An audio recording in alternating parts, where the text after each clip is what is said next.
মক্কার তরুণ ছাগল পালতো মুশরিকের বিশ্বনবী আর আবু বকর রাদিয়াল্লাহু তাআলা আনহু একবার গেলেন। বিশ্বনবী বলেন, আমি খুব ক্ষুধার্ত, তোমার কাছে কি দুধ আছে ছাগলের? আব্দুল্লাহ ইবনে মাসউদ বলে, আছে, কিন্তু এটা আমার মালিকের, আমি তো দরদ দেখাই আমার মালিকের দুধ আপনি পথিক, আপনারে দিতে পারি না।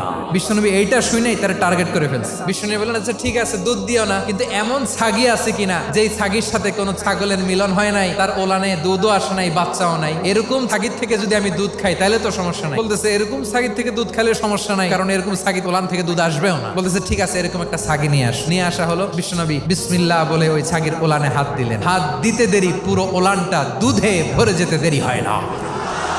বিশ্বনবী আর আবু বকর রাদিয়াল্লাহু তাআলা আনহু দহন করে পেট ভরে খেলেন। এই দৃশ্য আব্দুল্লাহ ইবনে মাসউদের হৃদয়ে দাগ কাটলো। এই মুজিজা দেখে তিনি বললেন, আশহাদু আল্লা ইলাহা ইল্লাল্লাহ। ওনাকে টার্গেট করে বিশ্বনবী দেখলেন এমন ইন্টেলেকচুয়াল ব্রেন, উনি সূক্ষ্ম সূক্ষ্ম জিনিস বুঝে বেশি, ফিকহি জ্ঞান ওনার মধ্যে বেশি। বিশ্বনবী ওনাকে কোরআনের জ্ঞান